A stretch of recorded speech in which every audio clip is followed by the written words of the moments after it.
Hello friends, RMS classes में आपका स्वागत है। हम लोग जीव विज्ञान जो कि बीपीएससी टीचर या अदर एग्ज़ाम जो भी है, रेलवे या जो भी एग्ज़ाम है, बिहार एसएससी जो भी एग्ज़ाम है उसके लिए इम्पोर्टेंट है क्वेश्चन। जीव विज्ञान के लगभग 750 क्वेश्चन लेकर आए हैं, आप लोग ध्यान दीजिएगा, ठीक है। जीव विज्ञान में फर्स्ट क्वेश्चन जो है, क्वेश्चन देखिए, फर्स्ट क्वेश्चन क्या कहता है, ध्यान दीजिएगा। देखिए क्या कहता है, निम्नलिखित में कौन सी कृमि त्वचा को पार कर दांतों में प्रवेश कर जाता है। जानते हैं आप लोग, फीता कृमि। कौन सा? फीता कृमि, फीता कृमि याद रखना है। दूसरा, एक सामान्य वयस्क मनुष्य में, पुरुष में, सामान्य वयस्क पुरुष में होता है तो हीमोग्लोबिन जो है, जानते हैं आप लोग कितना है, 14 ग्राम पर 100 ग्राम खून हीमोग्लोबिन, ठीक है। अगला क्वेश्चन, आहार नाल का सामान्य बड़ा होता है, सामान्यतः बड़ा होता है। आहार नाल जानते हैं आप लोग, शाकाहारी जीव का बड़ा होता है। आहार नाल किसका बड़ा होता है? शाकाहारी जीव का, याद रखना है आप लोग को, ठीक है। अगला क्वेश्चन है, गाय के दूध का पीला रंग, गाय के दूध का पीला रंग जानते हैं कैरोटीन के कारण। किसके कारण? कैरोटीन। किसके कारण? कैरोटीन के कारण दूध का रंग पीला, दूध सफ़ेद होता है केसिन प्रोटीन के कारण। दूध में पाया जाता है केसिन प्रोटीन पाया जाता है। अब पाचन जो है दूध का रेनिन जो कि करता है, आमाशय में पाया जाता है। अब पीला जो होता है कैरोटीन के कारण, पीला रंग कैरोटीन के कारण, याद रखना। दूध में अम्ल जो बनता है, लैक्टिक अम्ल होता है, दूध में पाया जाता है, ठीक है, याद रखना है। और विटामिन के बारे में आगे बताएंगे। बीजों को अच्छी तरह से परिरक्षित रखा जा सकता है, जानते हैं बीजों को अच्छी तरह से परिरक्षित रखा जा सकता है ठंडे एवं शुष्क अवस्था में, ठंडे एवं शुष्क अवस्था में, याद रखना है। हार्मोन एक जानते हैं कौन सा एक क्रिया है? उपापचयी क्रिया है। कौन सी होती है? उपापचयी क्रिया है, याद रखना है। अगला क्वेश्चन, एक वयस्क के शरीर में रक्त की मात्रा, वयस्क के शरीर में रक्त की मात्रा जानते बताए हैं 5 से 6 लीटर के लगभग में होता है, ठीक है, याद रखना है। अगला क्वेश्चन 7 के बाद 8 नंबर देखिए क्या कहता है। अगला नंबर ध्यान दीजिएगा, क्या कहता है, पादप में डैश होता है। पादप में क्या होता है जानते हैं? स्टार्च नहीं होता है, सेल्यूलोज होता है, शायद प्रोटीन नहीं होता है, वसा भी नहीं होता, सेल्यूलोज ही होता है पादप में। क्या होता है? सेल्यूलोज। अगला क्वेश्चन, जल प्रदूषण का कारण। जल प्रदूषण का कारण जानते हैं आप लोग, सभी हो सकता है, वाहित मल एवं अपशिष्ट पदार्थ, औद्योगिक अपशिष्ट, कृषि से निकलने वाले पदार्थ, इनमें सभी क्या हो जाएगा? इनमें सभी, याद रखना है। अगला, रेशम कीट जानते हैं आप लोग, रेशम कीट जो है, रेशम का जो कीट होता है वो कैटरपिलर से प्राप्त होता है। किससे? कैटरपिलर से। रेशम जानते हैं 4 प्रकार का, 4 अवस्था में होता है, एक अंडा, लार्वा, प्यूपा और कोकी, ठीक है। लार्वा को ही कैटरपिलर अवस्था कहते हैं, याद रखना है इसको, ठीक है। अगला क्वेश्चन है, प्राकृतिक मोती जानते हैं? प्राकृतिक मोती जो है एक मोलस्का, एक मोलस्का होता है। प्राकृतिक मोती क्या होता है? एक मोलस्का। मोती जो सीप घोंघा से तैयार होता है। अगला, स्तनियों में स्टार्च का पाचन प्राप्त होता है। स्तनियों में, स्तनी जैसे हम लोग क्या है स्तनी, उसमें कहता है स्टार्च का पाचन कहाँ से शुरू होता है? तो मुख से, यानी कहाँ से? मुख से होता है शुरू। अगला क्वेश्चन, किसने खोज किया कि मलेरिया रोग द्वारा संचारित होता है? किसने खोजा था? मलेरिया जो है तो रोग जो है मच्छर द्वारा संचारित होता है। रोनाल्ड रॉस ने, किसने? रोनाल्ड रॉस ने खोजा था, ठीक है, इसको याद रखना है, जो कि मच्छर से होता है मादा। रोनाल्ड रॉस ने मादा मच्छर काटता है, खून पीता है मादा, ठीक है, और फूल का नर जो नर होता है फूल का वो रस पीता है, ठीक है। मादा जो मच्छर होता है वो क्या पीता है? खून, और रस पीता है कौन? नर मच्छर जो है। आम के खाने योग्य भाग, आम का जो है कहता है खाने योग्य भाग जो है कौन सा है? आम का जानते हैं क्या खाते हैं? आम का मध्य भित्ति, बीच वाला खाते हैं। अगला, नागफनी के कांटे रूपांतरित होते हैं। नागफनी के जो है कांटे होते हैं पत्ती के रूप में रूपांतरित हो जाता है। किस रूप में? पत्ती के रूप में, याद रखना है। अगला क्वेश्चन ध्यान दीजिएगा क्या कहता है। अगला नंबर कितना होगा? 16 नंबर। घाव का शीघ्रता से भरना। जानते हैं घाव का शीघ्रता से भरना विटामिन सी। विटामिन के बारे में थोड़ा सा समझ लीजिए। विटामिन जानते हैं आप लोग 4 प्रकार का होता है, सॉरी 6 प्रकार का। ADEK, ये तो वसा में घुलनशील हुआ, और बी और सी, ठीक है, बी और सी जल में घुलनशील। ABCDEK होता है, ठीक है। तो यहाँ पर दूध में पूछेगा कौन सा विटामिन नहीं पाया जाता है, याद रखना विटामिन सी नहीं पाया जाता है, ठीक है। कौन सा विटामिन हार्मोन विटामिन कहलाता है? विटामिन डी भी कहलाता है। जल में घुलनशील विटामिन विटामिन B+C, ठीक है। और वसा में घुलनशील ADEK, ठीक है, याद रखना है। विटामिन ए का रासायनिक नाम जानते हैं? विटामिन ए का रासायनिक नाम retinol. Vitamin B1 thiamine. Vitamin B2 riboflavin, ठीक है। विटामिन B6 राइडोक्सिन, शायद, हाँ राइडोक्सिन। और vitamin C ascorbic acid. Vitamin D calciferol. Vitamin E tocopherol. Vitamin K phylloquinone, याद रखना है, ठीक है। ये सब विटामिन से याद रखना है। संचित खाद्य पदार्थ की क्षति, क्वेश्चन समझिएगा क्या कहता है। संचित खाद्य पदार्थ की क्षति के लिए निम्न में कौन कारक सर्वाधिक उत्तरदायी होता है? अन्न में नमी की मात्रा। अन्न में अगर यदि नमी की मात्रा हो जाएगा तो जो है क्षति पूरा हो जाएगा। अगला, त्वचा में अतिरिक्त रंजक का उत्पादन उत्प्रेरित होता है मुख्यालय, क्या होता है? इसमें जो है विटामिन के कारण। त्वचा में अतिरिक्त रंजन का उत्पादन किसके रूप में? विटामिन के कारण। विटामिन के कारण ऐसा होता है। अगला क्वेश्चन, टाइफाइड के संक्रमण में बचाव का सर्वाधिक सुगम उपाय। टाइफाइड के लिए जो है बचाव के लिए जानते हैं आप लोग क्या करना चाहिए? टीकाकृत होना चाहिए, यानी टीका लगाना चाहिए, टीका लगवाना चाहिए। अगला, 5 वर्ष की आयु में किसी बच्चे को सामान्यतः कितना दांत होते हैं? जानते हैं 5 वर्ष की आयु में 20 दांत, जिसको दूध के दांत भी कहते हैं आप लोग, याद रखना। वयस्क में 32 दांत होता है। कठोर तंतु इनामेल होता है, 4 दांत होता है, 4 प्रकार का होता है। इंसाइजिर जो कि 8 होता है। कैनाइन 4, और प्रीमोलर 8, मोलर 12, याद रखना है इसको दांत के बारे में, ठीक है। दांत से क्वेश्चन नहीं छूटेगा वो। अगला, निम्न में से किस पौधे में फूल नहीं होता है? जानते हैं आप लोग किसमें? फर्न में नहीं होता है फूल। किसमें? फर्न में नहीं होता है फूल, याद रखना है। अब अगला क्वेश्चन इसी प्रकार से देखिए कितना नंबर होगा? 21 नंबर। कितना? 21 नंबर क्वेश्चन। 21 नंबर देखिए क्या क्वेश्चन क्या कहता है। एक स्वस्थ व्यक्ति का सामान्य रक्तचाप जानते हैं 120/80 कितना होता है? 120/80, 120/80, 120/80। एक स्वस्थ मनुष्य का रक्तचाप कितना होता है? 120/80, याद रखना है। मानव शरीर में रक्त का थक्का बनना किस विटामिन की कमी से? जानते हैं रक्त का थक्का बनना विटामिन के की कमी से, ठीक है। BCG का टीका नवजात शिशु को कितने दिनों के भीतर लगाना चाहिए? जानते हैं आप लोग इसको जो है इसका टीका जो है लगभग जो है जन्म के तुरंत बाद ही लगाना चाहिए। BCG का टीका याद रखना है, जन्म के तुरंत बाद ही लगाना चाहिए BCG का टीका। पूछेगा BCG का टीका कब लगाना चाहिए? BCG का टीका जो है जन्म के तुरंत बाद, ठीक है। BCG का टीबी यानी टीबी के लिए तो होता है। टीबी दिवस जानते हैं 24 मार्च को मनाया जाता है। टीबी से फेफड़ा प्रभावित होता है, जीवाणु के कारण होता है टीबी बीमारी, ठीक है। टीबी से प्रभावित अंग कौन सा होता है? फेफड़ा, याद रखना है।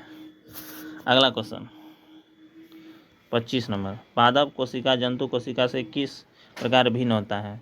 जानते हैं कोशिका भित्ति पाया जाता है पादप कोशिका में, और उसमें जंतु कोशिका में कोशिका भित्ति नहीं पाया जाता है। ये तो इम्पोर्टेंट क्वेश्चन है। अगला 25 नंबर क्वेश्चन हो जाएगा। 25 तो हो गया। 26, मानव शरीर में पाचन का अधिकांश भाग किस अंग में संपन्न होता है? पाचन का अधिकांश भाग जानते हैं छोटी आंत में। जानते हैं आप लोग भोजन जो है अमाशय में 4 घंटा रहता है, इसके बाद पूर्ण पाचन जो है छोटी आंत में होता है भोजन का। तो यहाँ पर 4 घंटा तक भोजन जो है अमाशय में रहा, इसके बाद भोजन कहाँ चल गया? छोटी आंत में। तो याद रखना अगला क्वेश्चन। मानव शरीर में क्रोमोसोम की संख्या, ये तो बच्चा भी बता देगा, क्लास 10th का ही क्वेश्चन है एक तरह से, या अदर एग्जाम में तो 10th 9 10 ये सब का ही क्वेश्चन पूछता है। 46 जोड़ा में कहेगा 23 जोड़ा, याद रखना है। किस द्रव को एकमत होने पर मांसपेशियों थकान अनुभव करने लगता है। जानते हैं आप लोग लैक्टिक एसिड, किसके? लैक्टिक एसिड से जो है मांसपेशियां थकान महसूस करना है। दूध दही में मिलता है, ठीक है, लैक्टिक एसिड मांसपेशी में। और यूरिक एसिड जो है से रोग होता है गठिया रोग, यूरिक एसिड से गठिया रोग होता है, याद रखना है इसको। अगला क्वेश्चन, निम्न में से कौन सा विटामिन हार्मोन माना जाता है? अभी बताए थे विटामिन डी को। विटामिन डी जो है एक ऐसा विटामिन है जो कि हार्मोन भी कहा जाता है, इसको याद रखना है।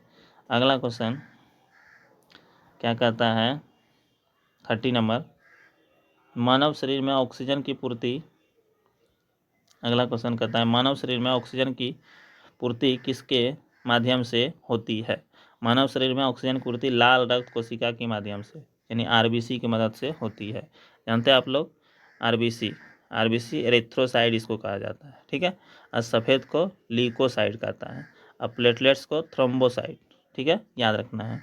लाल रक्त कोशिका का ही दूसरा नाम क्या हुआ? इसे कहता है आरबीसी को ही कहता है एरिथ्रोसाइड, और सफ़ेद रक्त कोशिका को कहते हैं ल्यूकोसाइड, और ब्लड प्लेटलेट्स को ही कहते हैं थ्रोम्बोसाइट्स कहते हैं, याद रखना है। मानव शरीर की सबसे बड़ी ग्रंथि, ये तो बहुत इंपॉर्टेंट क्वेश्चन है, जानते हैं आप लोग। मानव शरीर की सबसे बड़ी ग्रंथि लीवर है, क्या है? लीवर, ठीक है। पित्त का जहाँ पर निर्माण होता है, ठीक है, पित्त क्षारीय द्रव होता है, पित्त जमा होता है पित्ताशय में, याद रखना है इसको क्वेश्चन, ठीक है। अगला क्वेश्चन, ग्रीन हाउस गैस किस पदार्थ का बना होता है? ग्रीन हाउस जानते हैं कांच का। ग्रीन हाउस किसका बना होता है? कांच का। जानते हैं जलवाष्प N2O, CH3, CH4, methane, oxygen, CFC, ये सब जो है ग्रीन हाउस के लिए जिम्मेवार गैस होता है, ठीक है, ग्रीन हाउस प्रभाव के लिए, याद रखना है। क्योटो सम्मेलन हुआ था 1997 में, उसी के थ्रू इस सब को रोक लगाया गया था। शरीर के किस भाग में पित्त का निर्माण होता है? जानते हैं आप लोग शरीर के यकृत वाला भाग में, कहाँ पर? यकृत में, याद रखना है। अगला मियादी बुखार, ये बहुत इंपॉर्टेंट क्वेश्चन है। मियादी बुखार या टाइफाइड जिसको कहते में शरीर का मुख्य रूप से प्रभावित होने वाला अंग, जानते हैं मियादी बुखार जो है इससे आंत प्रभावित होता है। क्या? आंत प्रभावित होता है। क्या होता है? आंत, याद रखना है। शरीर में रुधिर का भंडारण तिल्ली में होता है, कहाँ होता है? तिल्ली में, याद रखना है। मानव शरीर में प्रति मिनट हृदय की धड़कन, मानव शरीर का जो है प्रति मिनट हृदय की धड़कन पूछेगा कितना होता है, याद रखना है 70 से 72 बार। कितना? 70 से 72 बार होता है, याद रखना है। मनुष्य के शरीर में कुल हड्डियों की संख्या, ये तो बच्चों बता देगा, 206 होता है, जानते हैं कितना? 206। हल्का क्वेश्चन में ज़्यादा डिस्कशन नहीं करना है, इसको निकल जाना है डायरेक्ट, ठीक है। अगला देखिए इसी प्रकार से 38 नंबर कहता है कौन सा विटामिन दूध में नहीं पाया जाता? आप लोग जानते हैं विटामिन सी, विटामिन के बारे में बता चुके हैं आगे। अगला, मानव कोशिका में कितने क्रोमोसोम? जानते हैं मानव कोशिका में, जानते हैं कितना होता है? 46। मानव कोशिका में 46 क्रोमोसोम। सूर्य की किरणें से कौन सा विटामिन प्राप्त होता है? ये क्वेश्चन इंपॉर्टेंट है। सूर्य की किरणों से कौन सा विटामिन? Vitamin D. कौन सा? Vitamin D. अब पराबैंगनी किरण से त्वचा कैंसर होता है, पराबैंगनी किरण जो है सूर्य की प्रकाश से निकलता है। और विटामिन ए से जानते हैं रतौंधी होता है, जिसको नाइट ब्लाइंडनेस कहते हैं, ठीक है। विटामिन सी जो है घाव भरने के लिए, जिसको रासायनिक नाम स्कॉर्बी होता है। विटामिन बी जो है उसका थायमिन होता है रासायनिक नाम, इसको भी याद रखना है। अगला क्वेश्चन, निम्न में कौन सा रोग वंशानुगत? जानते हैं वंशानुगत रोग किसको कहा जाता है? वर्णदत्ता, यानी कि उसको कलर ब्लाइंडनेस जिसको कहते हैं, लाल हरा देखने में दिक्कत होता है कलर ब्लाइंडनेस में, ठीक है। अगला, जेनर ने किस रंग का टीका सर्वप्रथम बनाया? जेनर ने किस रंग का किस रोग का टीका सबसे पहले बनाया था? चेचक का। किसका? चेचक का, ठीक है, चेचक का टीका, याद रखना। मलेरिया के परजीवी का खोज रोनाल्ड रॉस ने किया था। टीबी का टीका रॉबर्ट कोच ने, हैजा का भी इसी ने किया था, याद रखना है। एड्स, अगला क्वेश्चन है एड्स रोग किसके द्वारा फैलता है? एड्स रोग जानते हैं आप लोग वायरस से। एड्स किससे फैलता है? वायरस से। एड्स रोग जो है वायरस से फैलता है। एड्स रोग किससे फैलता है? वायरस से फैलता है। ठीक है, अगला एक क्वेश्चन छूट गया क्या? ये क्वेश्चन छूट गया लगता है। हल्दी पौधे किस भाग में से प्राप्त होता है? हल्दी पौधे के किस भाग से प्राप्त होता है? हल्दी जानते हैं पौधे के तना वाला भाग से प्राप्त होता है। हल्दी के बारे में थोड़ा सा समझ लीजिए। हल्दी जो है, हल्दी, अदरक, आलू, ओल जो हुआ, ये सब क्या हुआ? ये सब जो है सलकंद, ये सब जो है क्या कहलाता है? कंद कहलाता है। ठीक है, हल्दी ये सब तना से वैसे प्राप्त होता है, ये सब तना है, लेकिन जो है हल्दी, अदरक, आलू, ओल, हल्दी और अदरक पूरा कंद हुआ, आलू ओल कंद हुआ, और प्याज और लहसुन जो है सलकंद है। ठीक है, याद रखना। गाजर, मूली, शलजम, चुकंदर ये सब जो है जड़ है। क्या है? जड़ है। इसको याद रखना है, ऑब्जेक्टिव में पूछेगा तो। एड्स का रोग किसके द्वारा फैलता है? एड्स रोग जानते हैं आप लोग, अभी बताएं, वायरस से। एड्स रोग किससे फैलता है? वायरस से। पाचन के रसों में निम्नलिखित में से कौन सा अम्ल पाया जाता है? पाचन के रसों में जानते हैं आप लोग कौन सा नाम? हाइड्रोक्लोरिक अम्ल। मानव का मस्तिष्क लगभग कितने ग्राम का? मानव का मस्तिष्क जानते हैं 1350 ग्राम का होता है। अगला नंबर 47 नंबर, 46 तक हो चुका है क्वेश्चन। अब 47 नंबर देखिए क्या कहता है। किस पेड़ से हम क्विनोन प्राप्त करते हैं? जानते हैं आप लोग, सिनकोना से। किससे? सिनकोना से। किससे प्राप्त करते हैं? सिनकोना से। सिनकोना का उपयोग मलेरिया में किया जाता है। कैंसर के इलाज के लिए दवा टैक्सोल प्राप्त होता है। वृक्ष यानी यून, क्या था नाम भूल रहे थोड़ा सा, टैक्सोल जो है वो प्राप्त होता है वृक्ष। ठीक है, सिनकोना से क्विनोन प्राप्त होता है। अगला, हैजा का क्या कारण है? हैजा का जानबे करते हैं जीवाणु। हैजा के लिए रोग क्या है? जीवाणु से होने वाला रोग जो है ना, उसके लिए ट्रिक है। एगो न्यू कोर्ट में CD टेप है जी। ए से एंथ्रासाइड, गो से गनोरिया, न्यू से न्यूमोनिया, को से कुष्ठ रोग, टो से टाइफाइड, में से मेनिंजाइटिस, सी से सिफिलिस, और डी से क्या था? डिप्थीरिया, और टे से क्या था? टेटनस, और पो से प्लेग था, पेचिस नहीं, प्लेग होगा, हैजा। ठीक है, हो से हैजा, जो से जीवाणु, ये सब याद रखना है, रोग था। अगला क्वेश्चन ध्यान दीजिएगा। मानव शरीर के किस अंग में यूरिया का निर्माण होता है? मानव शरीर में जानते हैं किसका निर्माण होता है? यूरिया का निर्माण पूछेगा तो मानव शरीर में जो है यूरिया का निर्माण जो होता है, कहाँ होता है? यकृत में। कहाँ पर? यकृत में। मानव शरीर में यूरिया का निर्माण कहाँ होता है? यकृत में, याद रखना है। अगला, यूरो-20 का नाम का संबंध किस क्षेत्र से है? यूरो-20 का संबंध जो है, याद रखना आप लोग को, प्रदूषण नियंत्रण से है। ठीक है, तो इस वीडियो में आज इतना ही रखते हैं। हम नेक्स्ट वीडियो में आज 50 क्वेश्चन लेकर आए। नेक्स्ट वीडियो में फिर 50 क्वेश्चन या अधिक क्वेश्चन लेकर आएंगे। इस चैनल को अगर ये सब्सक्राइब नहीं किए हैं तो सब्सक्राइब कर लीजिए, क्योंकि हम इसी तरह का इंपॉर्टेंट क्वेश्चन लेकर आएंगे। 750 क्वेश्चन है लगभग इसमें। ठीक है, सबको करा देंगे। आप लोग ध्यान से इस वीडियो को देखिएगा। जय हिंद, जय भारत।